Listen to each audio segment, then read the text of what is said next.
we're a long ways off from that. First, I think face the Chiefs on a Tuesday morning for me. But we're going to look at 10 reasons the Eagles are set up for a Super Bowl run. And these are some pretty favorable things. So let's get into it. What's up, it's your boy Centron coming back at you with another analysis video. And I kid you not, that's my real name. Like I said, 10 reasons why we could go off and be back in Vegas. But not for gambling. Anyways, we have our flaws to get rid of the team, I agree. But also, we have a lot of reasons why we can make it back to the Super Bowl. All right, yeah, we got the best record. That puts us in a great position. Jalen Hurts still pretty good and hitting his stride. Yeah, over the last 5 games, I would arguably say that he's been playing better than his contemporaries, the best amongst them. Last 3 games, 69-92 for 75%, 805 yards, 8.6 yards per attempt, and 8 TDs, 1 interception, with a passer rating of 125.5. He's got to be leading the MVP votes. If not, he's top 3. So him, Patrick, and I don't know, maybe a distant 2 right now. But yeah, he's playing some of the better football, and he's just hitting his stride. Whereas early in the year, people were like, "Well, where is he gonna find it?" He's found it, and he's on it. Yeah, it's funny. Yeah, he's done it on one leg. He's been injured, dealing with that pain tolerant pain management, but somehow he's been able to gut it out, writhing on the ground in the Cowboys game, but found a way to finish that game and finish games, scrambling all while doing it on a wonky knee, that bone bruise. But he's finding ways to lead this team, to expect more of our guys, challenging them, cussing them out to be when he needs to, and elevating our play. And it's no surprise that it's coming right around this time, mid point of the year, where teams as a whole have finally shaken off that preseason funk, and they're getting into the meat of their schedule. And really, we're gonna see who are really contenders, pretenders, and the middling. So I like us to go on a run here, even in the midst of our schedule that we're dealing with, these 5 challenging games. Number 2, A.J. Brown, Devonta Smith, and Dallas Goedert also pretty good. We're going to miss this guy because he's very valuable third option who can be the number 1 option. But A.J., we know he's on pace for, record-setting season for him. That would shatter absolutely the receiving record they set last year with 1496. And Smith, his numbers are down, but he, name a better number 2 out there. He's very consistent. He's a threat, as we see on that 29-yard touchdown score he made over Deron Bland in the Cowboys game. He's very tough to contain and a very tough assignment for a number 2 or even a number 1 corner. And he's got a good running mate in A.J. Brown, who's, only set the record for consecutive 125-yard games over a 6-game spread. Just doing things like that. And Goddard, he had a slow start. In his first 4 games, 88 receiving yards, 13 receptions. But the last 5 games, he heated up. That's what makes it so painful that we're going to miss him. But we did average 33 points with him out last year. Like I said, another litmus test. How to replace his stats, his production, we'll see. All right, they're healthy in the trenches though. So 2 positions that or 2 groups of guys that are key to this team have been key for a while, since Andy Reid really made it a sticking point to build along those O-line and D-line positions.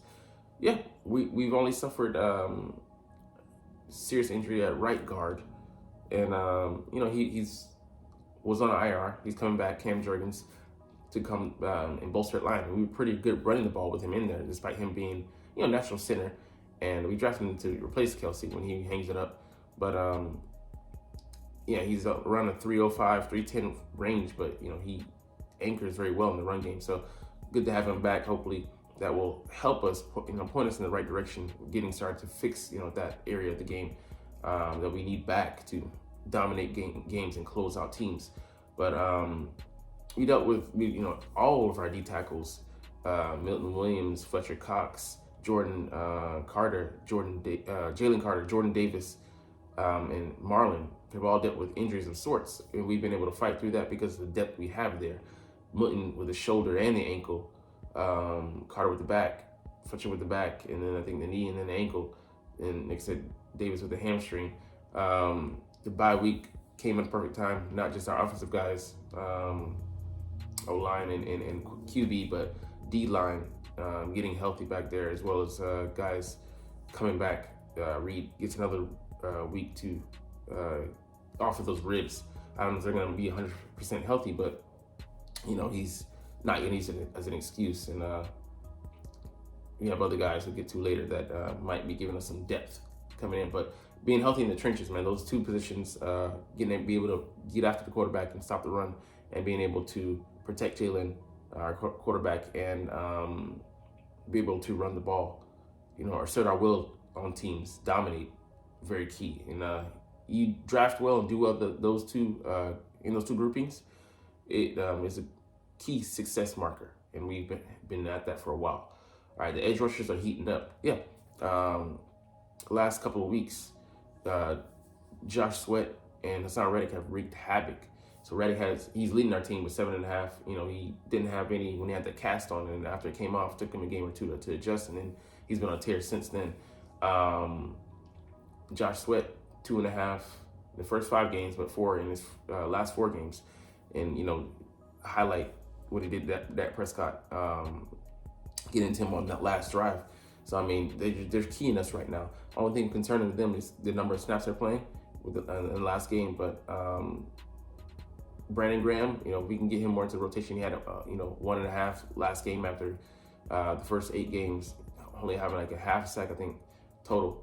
Nolan Smith, we'll see how his development goes, but I think maybe we're cool in, or at least we're cool on signing a guy like JPP.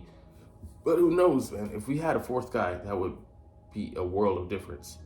I didn't think we'd go after Chase Young. The 49ers did, but they're more so concerned about competing with us. And yeah, we want to best them, but we have our eyes set on that Super Bowl. Not saying we don't see them, but I think that kind of says that we have confidence with what we have in place for the most part to deal with them. Even with the 4 guys they now have in that line being dynamic, we got our own set of guys that they got to worry about. But yeah, man, I think they're only getting started from here, man. As long as they're bought time on the back end, which we'll see, and that's why this Chiefs game is so important, the start of the litmus test, run up the litmus test that we have to, run the gamut on. I think it definitely, they'll have, give us an edge, pun intended. So they're on pace for 34 sacks. They had 38 combined last year, that trio of guys. So we'll see. Opposing offenses aren't even trying to run the ball. Yeah, at a certain point, they just give up. We're giving up a league low 66.3 rushing yards per game. We allowed 121.3 per game last year. That's crazy, man. Which allows us to make teams one-dimensional. And yes, we know that they're going to target the pass. They're only trying to run the ball 29% and throwing 40.2 passes a game, which is it's a league high on both ends. Only 17.8 rushing attempts per game, but it allows us to key in on certain things, allocate more resources to the passing game, and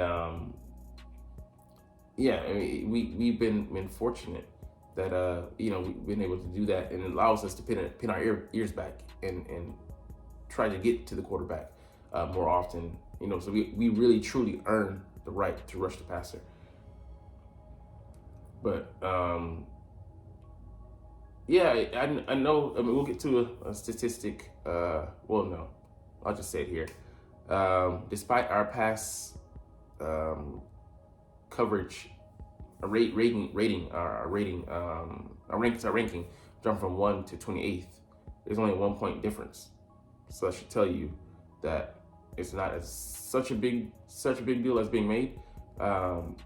Because although our secondary might be the Achilles heel, it's not costing us. because we're able to get off the field and stop teams from scoring in key downs and distances and at key points in the game. All right, on to that. Continuity in the secondary is coming. So this was the first time since the Commanders and Cowboys all year that we'd had the same 5 guys.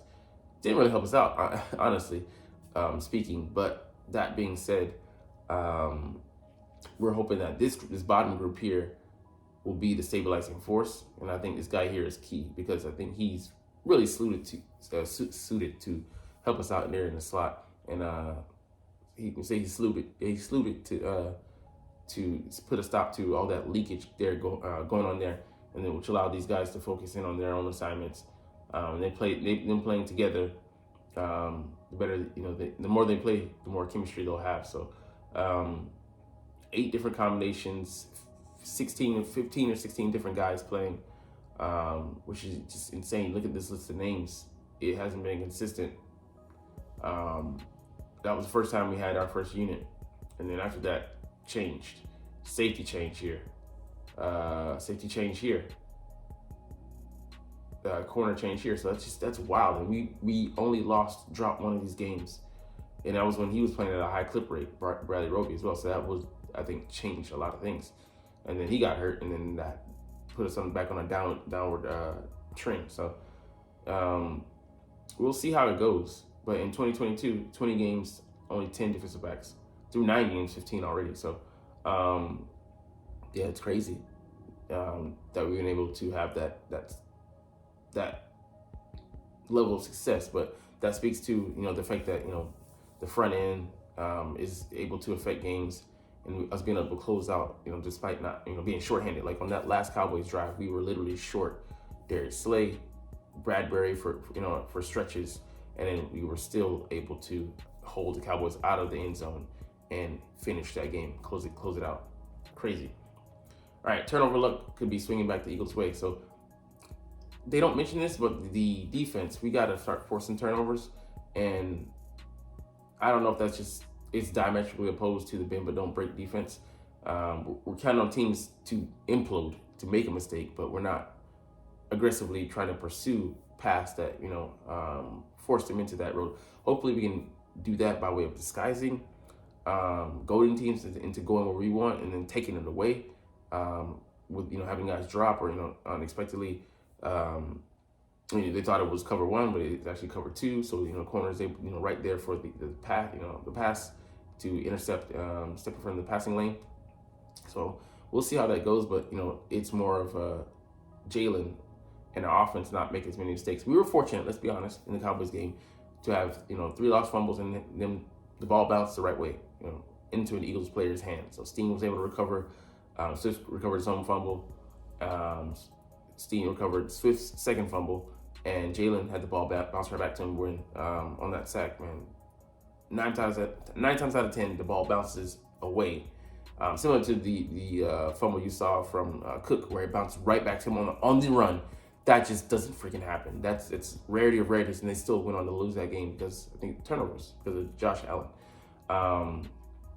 But yeah, Jalen's taking better care of the football over the past 3 games, and we saw that stat: 800 yards, only 8 touchdowns and 1 interception.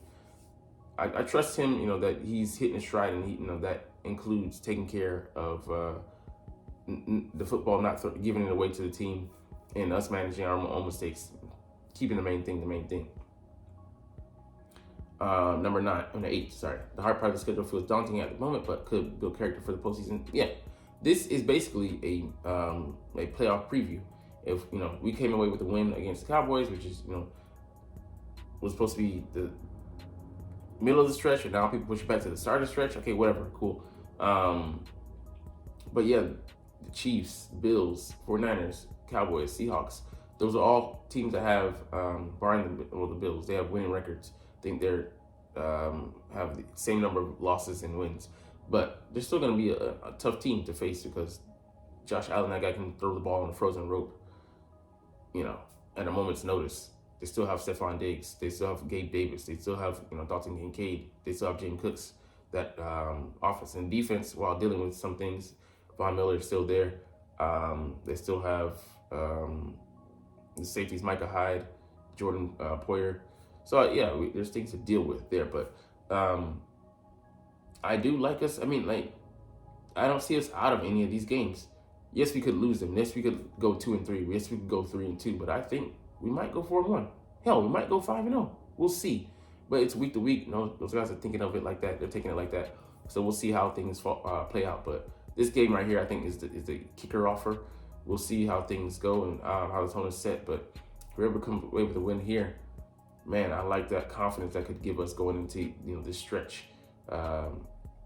And then it'll give maybe teams and outsiders another excuse. Oh, well, Chiefs, they haven't looked at the Chiefs of this year. Like I guarantee that narrative comes out if we win.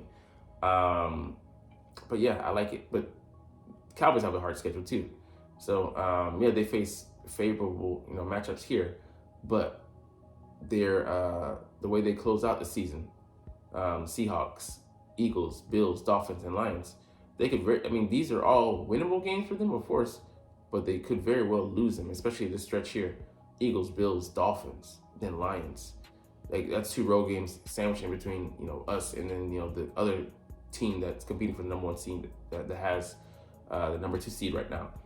So they can't rest on their laurels, and the 49ers aren't guaranteed a path. They have some tough games coming up.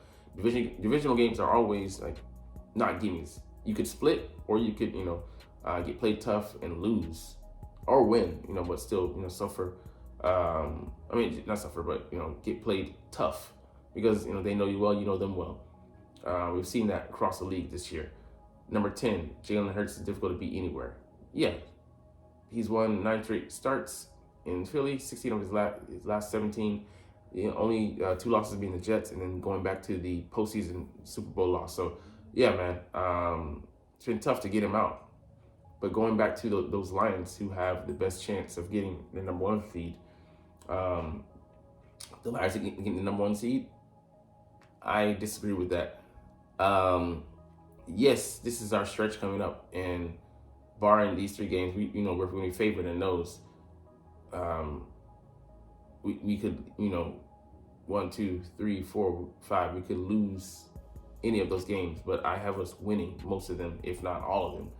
That would be a huge, ball bouncing in our favor. But let's look at the Lions schedule. Yes, they have the Bears twice, but, road game and a divisional opponent. You don't know how those games are going to shake out. They can play you tough, and the Bears have looked competent at times. And, barring their most recent outing, they don't look too favorable, but then they're coming to Chicago. And then that's 2 road games in a row at New Orleans and at Chicago. And what this Lions team has proven, that they're not truly a mature team yet. They're a very young team. And they have players that, you don't know how they're going to perform in not just in big moments, but over a stretch of games. They could give you a good game here, but then they could, have a different production, different focus. Week to week, we don't know we're gonna get to the Lions. They got embarrassed with the Ravens. It was a better team in the league, one of the best, I believe, one of the top 5 teams. But they show that they aren't there yet. So I need to see sustained success, sustained consistency from them to believe in them. And they go out there and prove me wrong. Hell, shout outs to them, kudos to them. But I think there might be a year away from truly, finding consistency and being competitive. And yeah, this is another division game. We don't know what we're gonna get there. Yes, they're at home, but I'll say hey, win. Don't know. And especially the Broncos have been playing better of late. Especially that defense is playing better than expected. Still have Justin Simmons and Patrick Surtain on that back end. And then at Minnesota's playing better than expected. They're 6-4 with Josh Dobbs. They're showing that spark. They're playing the Cowboys, and then the Vikings again. We don't know how this is going to shake out. It's very, I would say it's favorable, but nothing is set in stone. So we will see how it goes. So they go reel off, a number of wins. Cool. I'll start maybe paying more, giving them more credit. But if they start, win, lose, start showing some of that inconsistency, they're going to face a lot of pressure. Not just externally, but internally. And externally, okay, you ignore it, but internally, you start putting pressure on yourself. You have a chance to maybe implode. So we'll see how that goes. right, let's look at the Eagles roster moves here. Let's see. We've added this guy, opening his 21-day practice window. He's eligible to come back. So, from that knee injury he suffered, missed 4 games. He could be a very good depth addition back to us. He was a starter. Now he's going to be a backup. Blankenship and Byard are the starters, and him and Brown as backups. You like that depth that you have there. Brown having gained experience starting, as well as playing a key role, and then we can maybe play some dime and dollar packages. We'll see how that goes. But most notably here, Quez Watkins was not activated. Could it be a health thing or just a depth thing, or both? He's not ready to come back from the hamstring injury, and he's had a very disappointing year. But I think with AJ Brown, Devonta Smith, Oz, Olamide Zaccheaus, Julio Jones, they are all in front of him right now, and I don't see a place slot for him to slot him in. We'll see how that goes. Noah Togiai had experience with us. We cut him, brought him back to the practice squad. Gives us some depth. Lecitus Smith, I was calling him Leviticus Smith, a draft pick of the Cardinals, brought him in from depth. We had people poach our lineman from the practice squad, and then Jenkins was cut, so he's out of there. So, man. And this is the last thing we're going to touch on. No surprise that we're underdogs going into Kansas City. We're playing them on their home field. But, man, I like our chances. We're at -3. But, the home team has been favorites when it's been close, evenly matched. So we have a fighting chance, more than a fighting chance. These Chiefs are different, and I like the test that they're going to give us. Anyways, on that note, we're going to get up out of here. Longer video for me today, but anyways, you're not even watching, but it's all good. It's cool because I love talking about the Eagles, and I love making these videos. So like I said, we're going to chunk the deuces. But as always, it's fly, Eagles, fly, and let's motherfucking go. Like, comment, share, subscribe if you Thanks for watching. Check me out at Centron Anime, Centron Life, or Centron Laughs, or other social media.